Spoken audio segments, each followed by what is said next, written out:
Frame time চলে তো।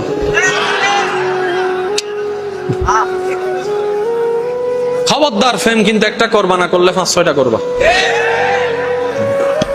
আমি কইতেছি জীবন একটা ইয়ং জেনারেশন আছে, ফ্রেমে না করবা। হ্যাঁ, তবে বউ যদি ফেরেশ চাও ফ্রেম করা বন্ধ করো। হুজুর কাহিনী তো বুঝলাম না। আমি ফ্রেম করো কয়টা, বিয়ে করবা কয়টা, এই একটা কি 5টার ভিতরে করবা নাকি বাইর থেকে?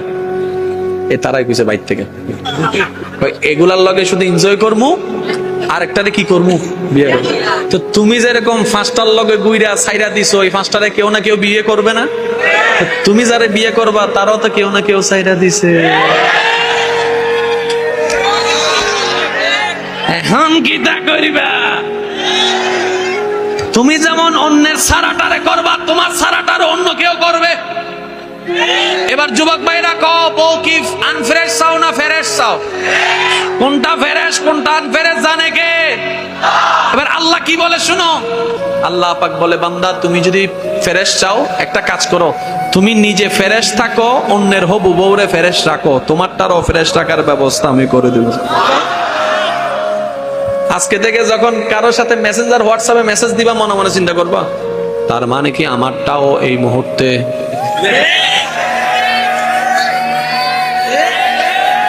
কারণ আমি যেমন তার হক নষ্ট করতেছি, সেও তো আমার হক নষ্ট করব। আমি যখন স্কুল কলেজ ভার্সিটিতে পড়ি, সেও তো স্কুল কলেজ ভার্সিটিতে পড়ে। আমি যেরকম মোবাইল অ্যান্ড্রয়েড আছে, তার কাছেও তো অ্যান্ড্রয়েড আছে। আমি যেরকম এইরকম করে নাম্বার নিতেছি, আমার তার নাম্বার তো কেউ নিতেছে।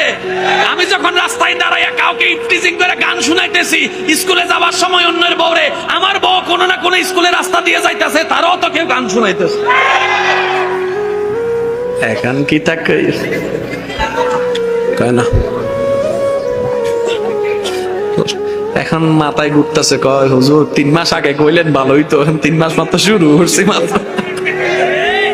আজানা আজানা আজানা। আবার অনেকে চালাক আছে, 5টার লগে করে নাম একটা দেয়।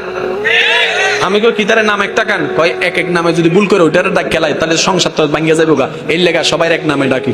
ভুল করলো চালাক আছে না অতি। এবার যুবক ভাইয়ের আওয়াজ দিয়ে বলেন তো, অতি চালাকের, অতি চালাকের, অতি চালাকের। বাস এবার কো ফ্রেশ লাগবো না ফ্রেশ? তাহলে আল্লাহর শর্ত কি? আল্লাহর শর্ত কি? তুমি ফ্রেশ থাকো। ফ্রেশ থাকতে গেলে ফ্রেম, ডেটিং, কলেজ ফাঁকি দিয়া, কোচিং এর টাকা মাইরা, আরো জোরে জোরে ভার্সিটির নামে। তবে একটা কথা আমি বলি, কেউ যদি ভুল করে থাকেন লাইফে, মন ছোট করবেন না, আপনার রব বড় দয়াবান। আপনি শুধু কাউকে বলার দরকার নেই, নিজের ভুলটা স্বীকার করে রবের দরবারে 2 রাকাত তওবার নামাজ পড়ে আপনি শুধু তওবা করেন, মওলা আমি জানতাম না এই কাজটা, আমি মনে করেছি আমি লাইফ মানে এনজয়, বাস এনজয় করলাম, বাস বিয়ে শাদী করে ফেললাম ফ্রেশ, কিন্তু আমি তো বুঝতে পারিনি মওলা যে যেমন সে পাবে তেমন। মওলা অনেক অন্যায় করছি, তুমি আমাকে একটু মাফ করে দাও না, তুমি একটু মাফ করে দাও না। ইন্নাল্লাহা ইয়াগফিরুয যুনুবা জামিয়া। আপনার জন্য যদি রবের দরবার থেকে তওবা কবুল হয়ে যায়, আপনার সেই অপবিত্রতা ক্যান্সেল হয়ে আপনার জন্য একটা আল্লাহ তাআলা চাইলে পবিত্র সঙ্গীর ব্যবস্থা করে দিবেন। সুবহানাল্লাহ। আমার বোনেরা শুনছেনি, আমার বোনেরা শুনছেনি, আমার ভাইয়ের বউ শুনছেনি, আমার বোনের জামাই দুলাভাই শুনছেনি। কারণ সবাই রে ফাঁকি দেওয়া যায়, আল্লাহকে ফাঁকি দেওয়া যায়। যে যেমন পাবে, যে যেমন অন্যের জন্য গর্ত করলে সেই গর্তে নিজেকে, আল্লাহ তাআলা আমাদেরকে অন্যের মুখে হাসি ফুটে নিজেকে ভালো থাকার তৌফিক দান করুক। যুবক ভাইয়েরা এবার শেষবারের মতো একবার বলেন সুবহানাল্লাহ, এবার বলেন আলহামদুলিল্লাহ, এবার বলেন লা ইলাহা ইল্লাল্লাহ। এবার ভিক্ষার 2টা হাত রবের দরবারে তুলে দিয়ে ঈমানি গর্জন দিয়ে বলেন আল্লাহু আকবার, আল্লাহু আকবার, লা ইলাহা ইল্লাল্লাহ, লা ইলাহা ইল্লাল্লাহ,